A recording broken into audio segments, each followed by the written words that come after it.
The galaxy was burning. Not in a poetic way, not in a way that could be ignored. Real flames ate at cities. Black smoke rose from the skies of entire worlds. The Croc swarm had arrived, and when the Croc came, they never left survivors. Across the Galactic Council, every channel played the same desperate message. Please, help us. The voice was broken, half-choked, as if the speaker had been crying before the transmission even started. The Zelari ambassador looked tired, his silver skin dull under the lights. His crest trembled as he begged. Our fleets are gone. Our worlds are falling. We are dying. If anyone hears this, please. The message cut out, replaced by silence. The council chamber stayed quiet for a long time. The elders of the Avara looked down at the floor. The Shiukai whispered to one another in their insect-like clicks. No one moved. No one spoke. Everyone knew the truth: fighting the swarm was suicide. The Croc had crushed 3 systems in a matter of weeks. They did not talk. They did not negotiate. They simply consumed. Finally, one of the council members spoke. His voice was soft. We cannot risk our own fleets. Not for the Zelari. A second councillor nodded. It is regrettable. But we must think of the greater balance. And that was it. The Zelari would die. No one would come. But someone did hear. Far away, on the blue and green world called Earth, a small listening post caught the signal. The humans were late to the galactic stage. They had only just begun to join the Great Council meetings. Many still saw them as a curiosity, primitive Deathworlders, strange and unpredictable. When the message played in the control room, the humans fell silent. Lieutenant Kara Hayes turned to her commander. Are we just going to sit here? She asked. Commander Rourke's jaw tightened. No, he said. He pressed the red emergency button, sending the message to the highest command level on Earth. Within hours, every major human fleet received new orders. Carrier groups changed course. Supply ships loaded with food and medicine launched from orbit. When the council heard about it, they were shocked. Humans cannot be serious, one elder said. This is suicide. Perhaps, another replied, but humans have done this before. The Zelari did not expect anyone to answer. When their sensors picked up the human fleet, they thought it was a mistake. The first transmission from the humans was simple. We're here to help. Zelari officers cried openly at their stations. For the first time in weeks, hope returned. The human fleet was not the largest. It was not even the most advanced. But every ship moved with purpose, flying like a pack of predators. When they jumped into the first contested system, they did not hold back. Human battleships opened fire with railguns so powerful they ripped swarm carriers apart in seconds. Fighter squadrons weaved between alien ships, firing missiles at point-blank range. The humans did not fight to delay the swarm. They fought to win. In the middle of the battle, a Zelari captain spoke to Commander Rourke over the comms. You are not afraid? She asked. Rourke gave a small grin. Of course we're afraid. But we don't run from monsters. We hunt them. The humans fought like no one else in the galaxy. When the swarm sent boarding drones, human marines welcomed them with flamethrowers and shotguns. When a human ship was damaged, engineers patched the hull mid-fight. No one surrendered. Slowly, the tide of battle shifted. The swarm began to retreat, something they had never done before. When the last alien ship fled, the system was quiet. The human fleet was battered, but still standing. The Zelari leader appeared on the comms, his voice shaking. You came, he said simply. Rourke nodded. You asked for help, he replied. So we came. For the first time, the galaxy realized the truth: humans were dangerous, yes. But they were dangerous to the right enemy. And this was only the beginning. The first victory gave the Zelari hope, but it did not end the war. The Croc swarm was not a single fleet. It was a living tide, spreading through space like fire in a dry forest. Within days, humans discovered that more systems had fallen. Refugee ships were scattered and starving. Entire colonies were silent, their populations either dead or missing. Commander Rourke stood on the bridge of the ISS Valiant and looked at the hollow map. 6 systems gone, his tactical officer reported. Then we take them back, Rourke said without hesitation. The officer blinked in disbelief. Sir, we are outnumbered 10-1. Rourke's mouth curled into a grin. Good, he said.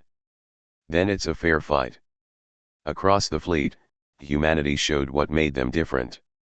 Other species would have retreated to save their numbers, but humans refused. Admiral Singh spoke to every ship at once, his voice calm but filled with iron. We do not stop. If we give the swarm time to recover, they will eat this galaxy piece by piece. That ends here. The humans split their fleet into strike groups, each one racing into different sectors to disrupt the swarm advance. They attacked supply lines, destroyed hive ships, and rescued survivors wherever they found them. When fuel ran low, human crews worked double shifts to convert captured swarm biomass into usable energy. When weapons overheated, they built new ones out of spare parts. Even the Zelari were shocked. They had never seen a species fight this hard, this dirty, or this smart. Soon, Zelari ships began to join the humans. Their fleets were scattered, but those who survived gathered to fight under human command. On one moon, Zelari ground troops fought side by side with human marines in the trenches. Captain Arl, a Zelari officer, watched in awe as a wounded human soldier refused to fall back. You are bleeding, she said, pointing to the deep gash in his arm. The soldier just grinned, teeth bared. Yeah. So what, he said, and kept firing. That moment spread like wildfire among the Zelari ranks. They started to fight with new courage, yelling battle cries they had never used before. For the first time, the Croc swarm began to fear its prey. But victory came at a price. One night, after a brutal battle, Kara Hayes walked through the medical bay. Rows of human and Zelari wounded lay side by side. The air smelled of antiseptic and blood. She stopped by the bed of Corporal Juno, one of the youngest Marines. He gave her a weak smile. Did we win? He asked. Kara nodded. Yes. We won. His smile widened for a second, then faded as he slipped into unconsciousness. Kara swallowed hard and turned away. Winning hurt. But losing would mean extinction. The swarm was used to easy prey. The humans changed that. In one battle near the edge of the Varus Nebula, the humans baited the swarm into a trap.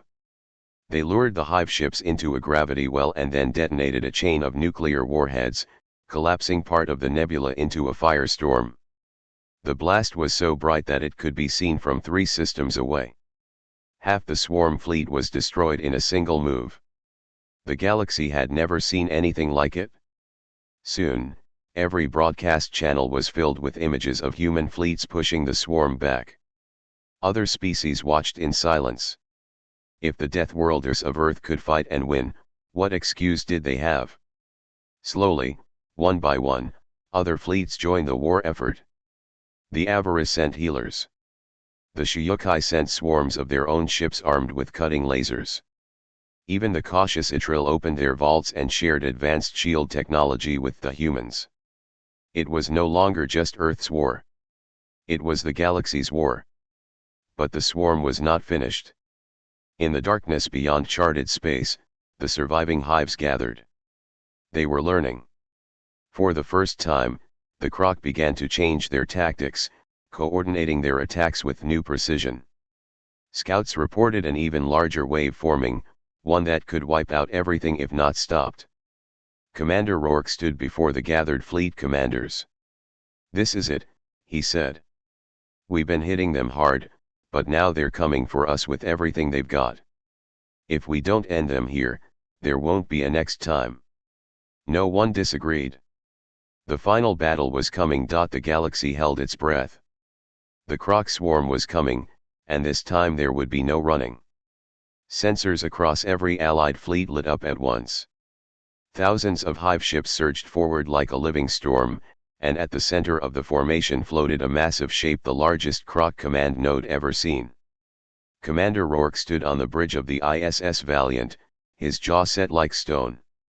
His fleet was smaller than the enemy's by a factor of 5, but they were ready.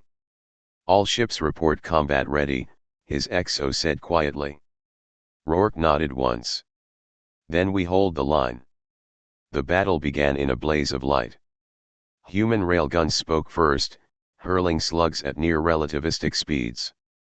Zelari plasmolances followed, turning enemy ships into molten wreckage. The stars filled with fire. But the swarm was endless.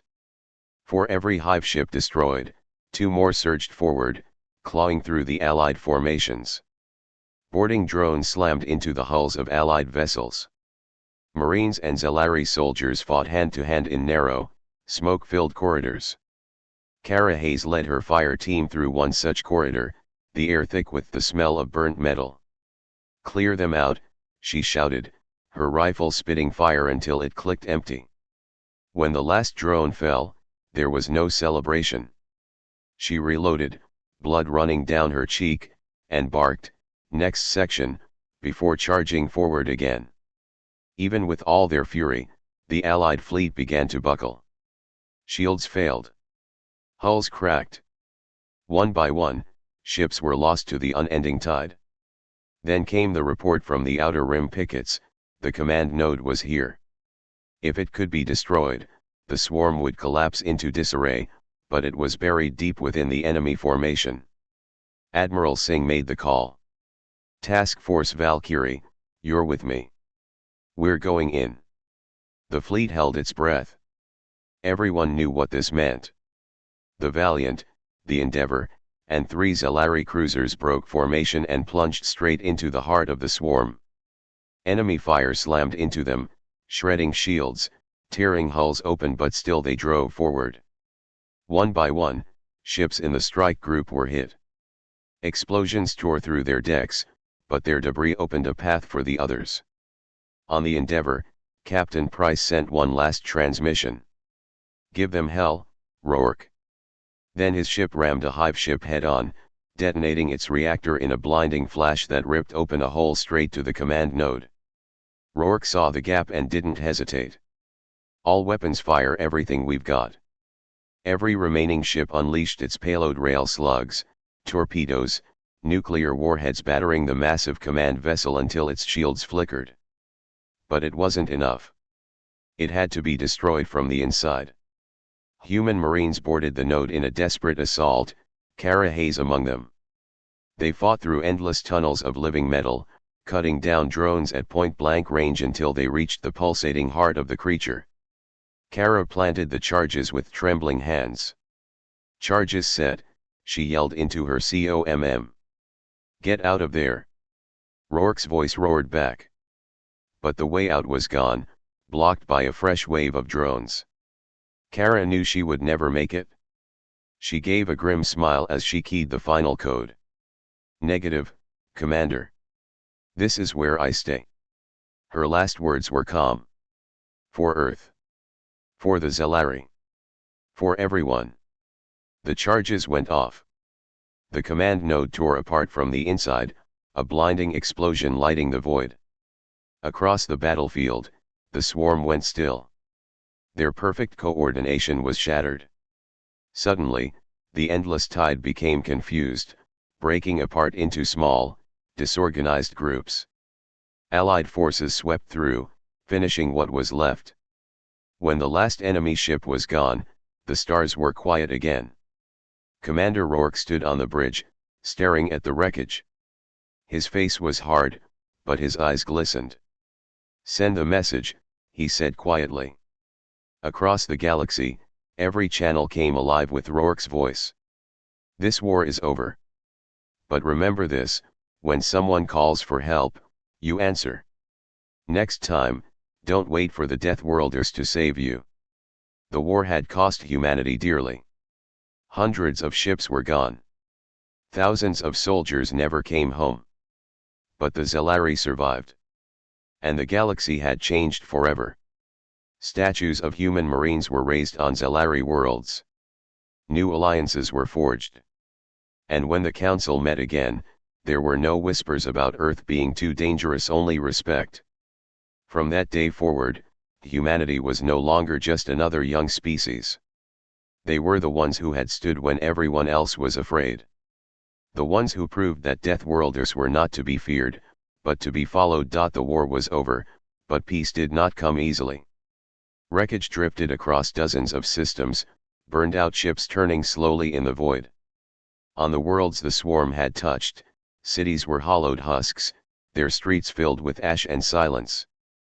Commander Rourke walked through the ruins of a Zelari capital, his boots crunching over blackened stone. Survivors moved like ghosts, salvaging what little they could. A young Zelari child stood near him, her silver crest drooping. "Are the monsters gone?" she asked in a voice so soft it was almost a whisper. Rourke knelt, his scorched armor creaking. "They're gone," he said gently. "But we still have work to do." Humanity did not simply pack up and leave. Earth's fleet stayed behind, not as conquerors but as builders. Engineers began repairing power grids and water systems. Medics set up clinics in the streets, treating wounded civilians and soldiers alike. Human soldiers who had lost their homes or their comrades volunteered to remain on Zelari worlds, teaching defense tactics and building stronger shelters. One Zelari elder shook her head as she watched a team of human engineers erect a new shield generator. "You saved us," she said, her voice filled with disbelief. "And now you teach us." The dead were honored before the rebuilding truly began. Memorial stones were raised in the center of the ruined city, each one etched with the names of those who had fallen, human and Zelari. Rourke stood silently as a bell tolled, and soldiers of both species saluted side by side.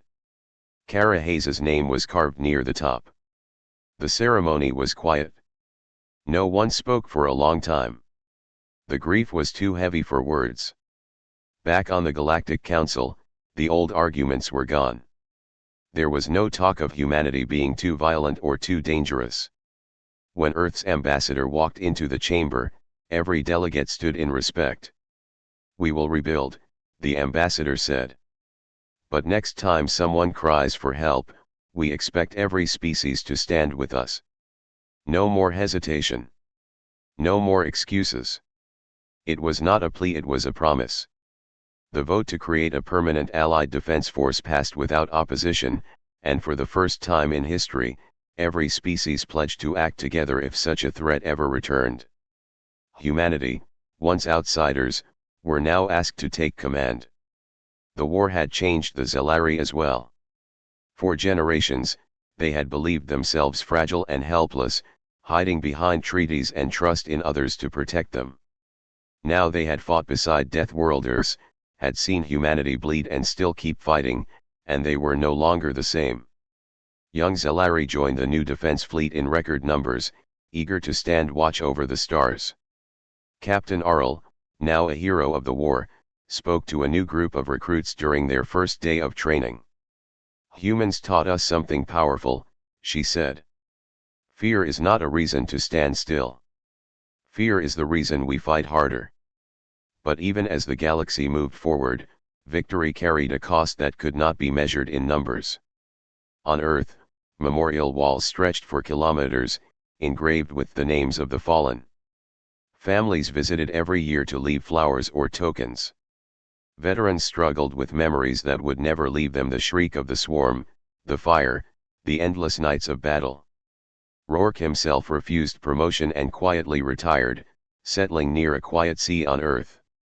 When reporters asked why, he simply replied, "I did my duty. Now I let others carry the torch." Over time, the war became legend. In taverns, on stations, and in classrooms across the galaxy, the story of the humans who came when no one else would was told again and again. They were still called Deathworlders, but the word no longer meant danger, it meant savior, guardian, protector. Years later, Rourke returned to the Zelari homeworld. The streets were rebuilt, shining and alive with children's laughter. A small Zelari girl ran up to him and placed a flower in his hand. "My mother says you saved us," she said proudly. Rourke smiled softly and looked at the bustling city. "No," he said. "We saved each other." For the first time since the war ended, he felt peace settle over him like a warm sunrise. Centuries passed. The war with the swarm became history, then legend, then myth. The memorial stone still stood on Earth, black and silent, visited by children from across the stars.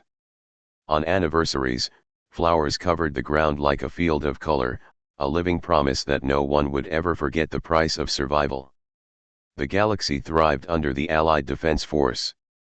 Trade routes were open and secure, colonies prospered, and species once too timid to venture beyond their home systems now walked freely among the stars. Humanity was no longer the newcomer species. They were at the head of the council, guiding the alliance they had forged in fire. Yet despite the peace, the memory of the war never faded. The words carved into the largest stone were known by heart across 100 worlds: when someone calls for help, you answer.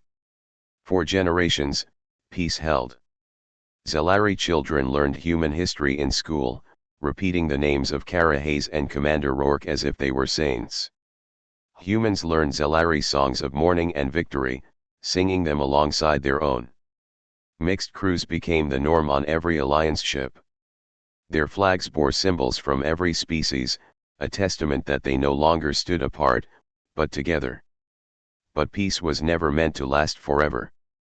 It started as a whisper from deep space, a faint, distorted signal, barely strong enough to catch.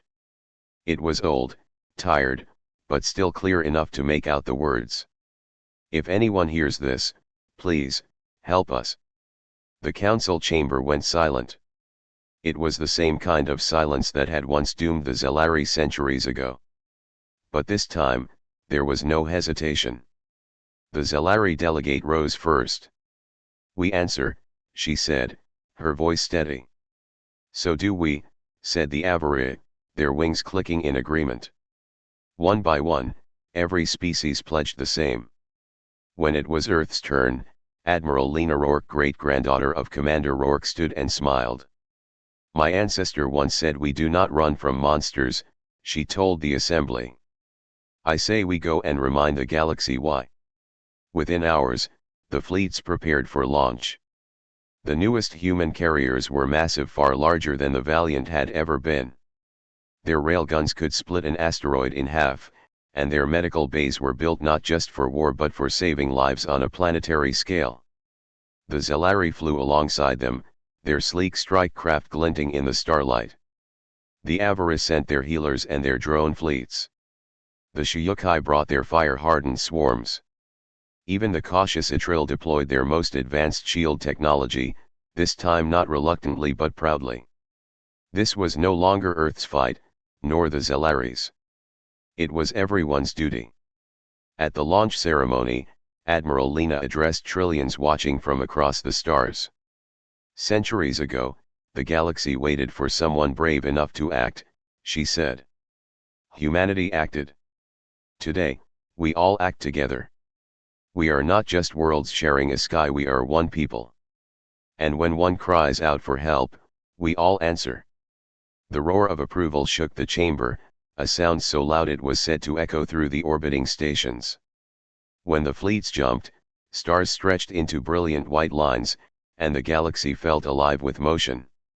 On the observation deck of the flagship, Admiral Lena stood alone for a moment, thinking of the stories she had heard as a child. Stories of Kara Hayes, who stayed behind to plant the final charges, of Commander Rourke, who refused to surrender, of the moment when humanity proved that Deathworlders were dangerous to the right enemy. She smiled faintly and whispered to the stars. "We're still answering the call." Far away, on the world that had sent the signal, a lone survivor stood under the night sky. When the first hyperspace signatures flared overhead, hundreds of bright streaks appearing like falling stars, the survivor fell to their knees and wept. For the first time in years, they were crying not from fear, but from hope. Humanity had once been feared as the most dangerous species in the galaxy. Now, they were something more. They were the first to fight, the last to surrender, and the ones who would cross the stars to save a stranger. The Deathworlders of Earth had kept their promise. And somewhere, in the great unknown, a new threat was already stirring, but this time, the galaxy would not face it alone.